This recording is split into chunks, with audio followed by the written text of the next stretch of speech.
송생과학입니다. 오늘은 호흡기에 대해서 배워보도록 하겠습니다. 호흡기관에 대해서 한번 먼저 살펴보도록 하겠습니다. 자, 저번 시간에는요, 혈액에 대해서 배웠습니다. 이 혈액 같은 경우는요, 혈장하고 혈구로 구성되어 있다고 했었습니다. 액체 성분으로 되어 있는 혈장과 혈구가 있었다고 했었는데요. 이 혈구는 적혈구, 백혈구, 혈소판이 있었다고 했었습니다. 적혈구 같은 경우는 온몸에 산소를 공급하고 이산화탄소를 제거하고요. 백혈구 같은 경우는 외부 물질에 대항하는 면역 기능을 담당한다고 했었습니다. 그리고 혈소판은요, 지혈 기능을 담당한다고 했었습니다. 자, 온몸 순환하고 폐순환을 먼저 살펴보도록 할 텐데요. 대정맥부터 한번 시작해 보도록 하죠. 대정맥에서 딱 이렇게 들어오면은 우심방이라는 데로 들어오게 됩니다. 우심방에서 우심실로 가게 되는 거고요. 이 사이에 판막이 있는 거 확인할 수가 있습니다. 우심실에서 폐동맥으로 나가게 됩니다. 그래서 나가는 혈관이 있기 때문에 폐동맥이 있다고 했었고요. 그 다음에 폐모세혈관으로 가게 되는 겁니다.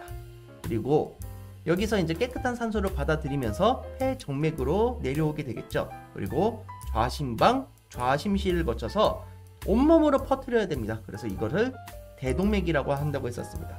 대동맥에서 온몸의 모세혈관으로 들어가면서 깨끗한 산소를 주고 이산화탄소를 받아오는 역할을 하게 되고 다시 대정맥으로 간다고 했었습니다. 이러한 온몸 순환과 폐순환에 대한 기능을 잘 기억해 주시고요. 자, 그리고 가운데를 기점으로 요 빨간색 혈관 있죠? 이 빨간색 혈관들이 있는 걸 보고 우리는 동맥혈이라고 했었습니다. 그리고 반대쪽에 파란색 혈관이 있는 쪽을 보고 우리는 정맥혈이라고 했었습니다. 그래서 동맥혈 같은 경우는 산소가 많다라고 했었고요. 정맥혈 같은 경우는 산소가 적다라고 했던 거 기억을 해두시면 되겠습니다. 자, 여기 있는 사람들이 조금 어떤 느낌인가요? 버스에 타 있다, 지하철에 타 있는 것 같다, 이런 느낌도 있겠지만 상당히 불편해야 한다라는 거죠. 밀집된 공간에서 수많은 사람들이 있으면 공기가 엄청나게 답답하다는 것을 느낄 수가 있습니다. 이러한 밀폐된 공간에서 환기가 꼭 필요한 까닭은 무엇일까요? 사람이 많으면 공기 중에 산소의 농도는 감소하고 이산화탄소의 농도가 증가하기 때문입니다. 환기를 시키면서 산소의 농도를 다시 증가시키고 이산화탄소의 농도를 다시 감소시켜야 편안하게 호흡을 할 수가 있기 때문에 이런 것을 확인할 수가 있는 겁니다. 이런 점을 같이 한번 배워보도록 하겠습니다. 오늘의 학습 목표는 호흡기관의 구조와 기능을 이해한다. 호흡운동의 원리를 모형을 사용하여 설명할 수 있다가 오늘의 학습 목표가 되겠습니다. 자, 오늘도 신나고 재미있는 과학의 세계로 빠져보도록 합시다. 자, 동물은 음식을 섭취하여 살아가는 데 필요한 영양소를 얻게 됩니다. 그래서 이런 영양소를 확인해 볼 수가 있고요. 고기도 되게 맛있겠죠? 국에도 영양소가 있고 이런 다양한 반찬들에도 영양소가 있습니다. 이런 영양소는요, 보통 탄수화물, 단백질, 지방으로 이루어져 있고요. 그거와 산소가 딱 필요합니다. 이것을 어디서 하게 되는 거냐면은 이제 온몸에 있는 조직세포에서 이루어지게 되는 겁니다. 이 조직세포 안에는 미토콘드리아라는 게 있습니다. 약간 핫도그처럼 생겼는데 이 미토콘드리아 안에서 에너지를 생산하게 되는 거고요. 그거와 같이 물과 이산화탄소가 같이 나오게 됩니다. 나중에 배설에 대해서 배우겠지만 노폐물이라는 것도 같이 나오게 되는 것도 확인할 수가 있습니다. 이러한 과정을 보고 우리는 세포호흡이라고 하는 것입니다. 세포호흡은 영양소를 분해해서 에너지를 얻는 과정이라고 생각을 하시면 되겠습니다. 그래서 영양소로부터 생명활동에 필요한 에너지를 얻기 위해서는 산소가 꼭 필요합니다. 그래서 사람은 폐로 공기를 들이마시고 내보내는 호흡 과정에서 공기 중에 산소를 받아들이고 몸속에 이산화탄소를 내보내게 되는 겁니다. 그래서 이렇게 숨을 쉬는 동안 산소와 이산화탄소의 기체 교환을 이루고 있는 기관들의 모임을 보고 우리는 호흡계라고 하는 겁니다. 기관들의 모임은 기관계라는 뜻을 쓰고 있죠. 그 중에 호흡을 담당하고 있기 때문에 호흡계라는 말을 쓰고 있습니다. 그래서 들이마시고 내쉬고 하는 과정을 옆에 그림으로 확인할 수가 있죠. 호흡기관은 여러분이 아는 것은 크게 네 가지만 알고 있으면 됩니다. 그래서 첫 번째는 코입니다.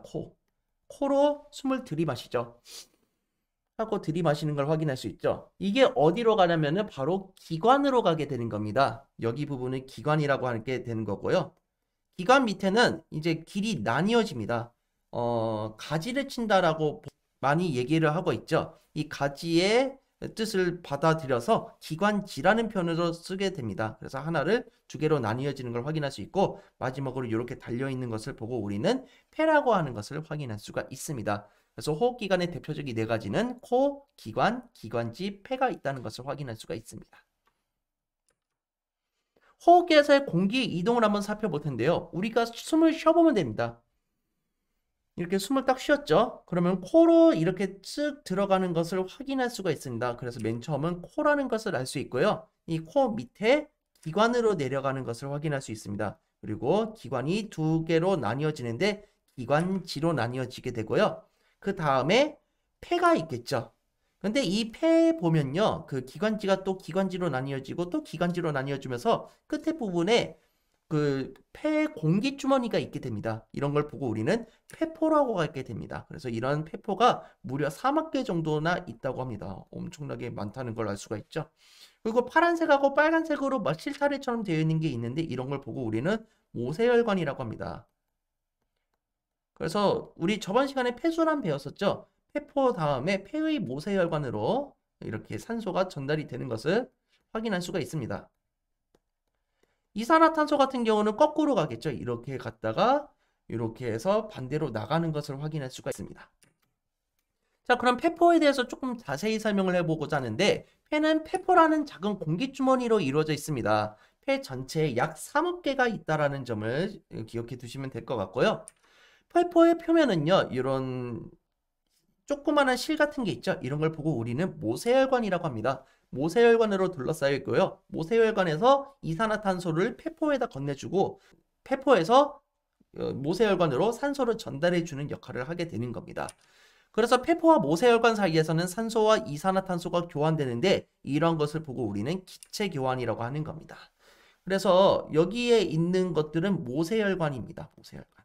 이 모세혈관에서 온몸에서 돌고 오면은 이산화탄소의 양이 많겠죠. 이 이산화탄소가 폐포로 전달되는 거고 산소는 모세혈관에 있는 적혈구에선 산소가 부족하니까 폐포에서 모세혈관으로 이동되는 것을 확인할 수가 있습니다.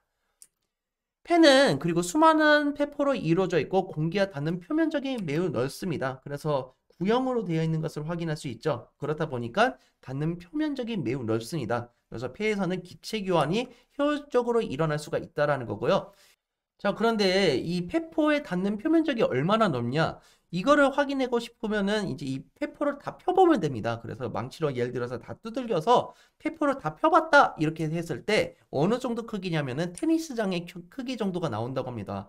엄청나게 넓은 면적이 우리 폐 속에 들어있다라는 것을 확인할 수가 있는 거죠. 그럼 호흡기관의 구조와 기능을 한번 살펴보도록 할 텐데 첫 번째는 코입니다. 그래서 바깥 공기를 몸 안에 들어보내는 통로의 역할을 하게 됩니다. 그리고 여러분이 하고 들여 마셨을 때 안에까지 찬 느낌이 계속 나오고 있지는 않습니다. 왜냐하면은 코로 들어가면서 공기를 적당하게 데워주는 역할을 하게 되고요. 코에는 점액이라는 게 있습니다. 그래서 약간 습한 상태로 만들어주게 됩니다. 그래서 코 속에는 가는 털과 끈끈한 액체인 점액이 있습니다. 그래서 여러분 콧물도 약간 이런 점액으로 되어 있다고 보시면 되겠고요. 털과 점액들이 어떤 역할을 하냐면은 먼지나 세균들을 걸러낸다라고 생각을 해주시면 되겠습니다. 두 번째는 기관인데요. 코로 통과한 공기는 기관으로 들어가게 되는 겁니다. 공기가 드나드는 통로의 역할을 한다고 생각을 하시면 되겠고요.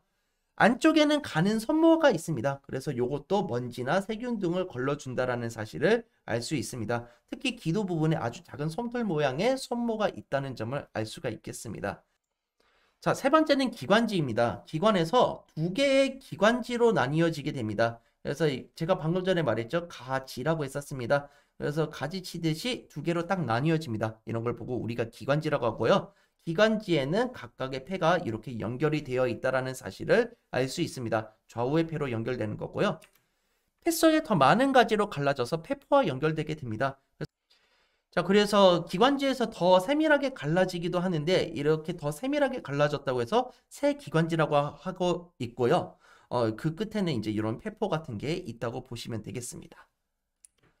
자, 폐 같은 경우는요. 가슴 좌우에 한 개씩 있습니다. 그래서 좌우에 이렇게 한 개씩 있다는 걸 알 수 있고 수많은 폐포로 되어 있습니다. 폐포 몇억 개 정도 있다고 했었죠? 그렇죠. 약 3억 대 정도 있다고 했었습니다. 그래서 저희가 실제 사람의 폐를 가져올 수는 없어서 돼지의 폐를 한번 사진으로 가져와 봤는데요. 이렇게 좌우에 이렇게 하나씩 있다는 걸 확인할 수가 있고요. 여러분들이 이거를 익혀서 보통 순대랑 같이 많이 드시는데 파를 좀 자세히 보시면은 이런 큰 구멍들이 있습니다. 이런 큰 구멍들이 바로 기관지라고 합니다. 그리고 눌러보면 약간 되게 푹신푹신합니다. 그래서 이 푹신푹신한 이유가 폐포 때문에 그렇다라는 것을 확인할 수가 있습니다. 자, 그래서 폐 단면에서 관찰되는 작은 구멍들은 무엇일까요? 작은 구멍은 폐포와 작은 기관지의 단면이다라고 생각을 해두시면 되겠습니다. 자, 그래서 폐는 갈비뼈인 늑골과 횡격막인 가로막으로 되어 있습니다. 그래서 교과서마다 어떤 것은 갈비뼈, 어떤 것은 늑골이라고 표시를 하고 있고 어떤 것은 횡격막, 어떤 것은 가로막이라고 표시되어 있는데 둘 다 같은 표현입니다. 저는 이제 갈비뼈랑 횡격막으로 조금 더 많은 표현을 하도록 하겠습니다. 그래서 이렇게 뼈로 있는 게 갈비뼈라고 보시면 되고요. 이렇게 가로로 되어 있는 근육이 있습니다. 이런 걸 보고 우리는 횡격막이라고 합니다. 그래서 이렇게 갈비뼈와 횡격막으로 둘러싸인 공간을 보고 우리는 흉곽이라고 합니다. 그래서 흉곽은 뭐 특별히 기관이라기보다는 공간의 개념이라고 생각을 하시면 되겠습니다. 그리고 그 안에는 폐가 들어 있습니다.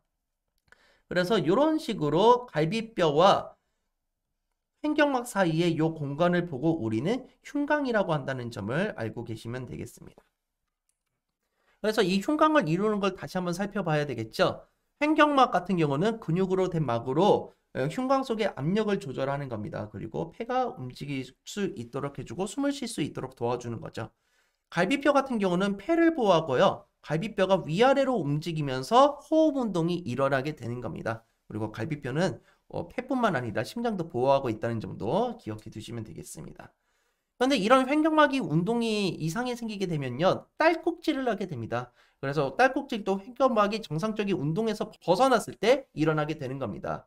일반적으로 음식을 좀 급하게 삼키거나 갑자기 체온이 확 변하거나 이럴 때 딸꾹질을 하게 되는데 환경막이 자극을 심하게 받았기 때문에 경련을 일으키기 때문에 그렇습니다. 그래서 이런 횡격막 부위의 그런 이상을 없애기 위해서는요. 이산화탄소의 수치를 높이거나 횡격막 부위에 광장하는 횡격막의 신경을 자극해주면 됩니다. 그래서 약 30초 정도 숨을 좀 참아보거나 종이컵에 입을 대고 숨을 쉬어보거나 이러면 되는 건데요. 혈액 이산화탄소의 농도를 높여주면은 어느 정도 그 딸꾹질을 멈추는 데 도움이 된다고 합니다. 자, 그러면 지금까지 배웠던 기관들을 다시 한번 정리해 보도록 할 텐데요. 첫 번째 기관이 어디였습니까? 그렇죠. 코였습니다. 코로 이렇게 산소를 들이마시게 되는 거죠. 그 다음에요. 그렇죠. 기관으로 간다고 했었습니다. 기관으로 이렇게 쭉 타고 내려가는 거고 기관이 이제 둘로 나뉘어집니다. 이걸 보고 우리는 기관지라고 하자고 약속을 했었습니다. 그리고 양쪽에 폐가 있다는 것을 확인할 수 있네요. 폐에 보면은 이렇게 작은 공기주머니가 있는데 이걸 보고 우리는 폐포라고 하자고 약속했었고 바깥쪽은 모세혈관이 있는 것을 확인할 수가 있습니다. 그 다음에 이 흉곽을 이루는 공간을 한번 살펴보도록 할 텐데 갈비뼈랑 횡격막이 있다고 했었습니다. 갈비뼈를 다른 말로 늑골이라고 한다고 했었고 횡격막을 다른 말로 가로막이라고 한다고 했었습니다. 가로 횡자를 써서 그렇습니다. 그리고 이 공간을 이루는 것을 보고 우리는 흉곽이라고 한다는 점을 기억해 두시면 되겠습니다. 그럼 공기가 폐로 들어오는 경로는 어떻게 될까요? 코로 들어갔다가 기관에서 기관지로 가겠죠. 이 기관지로 갈 때 화살표가 한 개에서 두 개로 쫙 이렇게 갈라져야 된다는 점도 꼭 잘 기억해 두시기 바랍니다. 자, 그럼 지금까지 배운 내용을 가지고 문제를 풀어보도록 하겠습니다. 자, 스스로하기에 나기 1번 문제입니다. 우리 몸에서 기체 교환을 담당하는 땡땡은 코, 기관, 기관지, 폐 등으로 이루어져 있다. 어디입니까? 그렇죠. 호흡계라는 것을 알 수가 있습니다. 자, 2번. 폐에서는 산소가 폐포에서 어디로 이동한다? 그렇죠. 모세혈관으로 이동한다고 했었습니다. 그래서 여기 있는 게 지금 폐포죠. 폐포에서 지금 모세혈관으로 이렇게 이동한다라는 사실을 알 수가 있습니다. 온몸에서는 그래서 여기 부분이거든요. 온몸이 여기 있는데 온몸에서는 모세혈관에서 주변에 세포로 이렇게 산소가 이동한다라는 점을 확인할 수가 있겠습니다. 그래서 왜 이런 원리로 이동을 하나요? 이거를 우리가 다음 시간에 같이 한번 배워보는 시간을 가지겠습니다. 자, 이 영상이 즐거우셨다면 좋아요, 구독하기 부탁드리겠습니다. 여러분 감사합니다. 송바.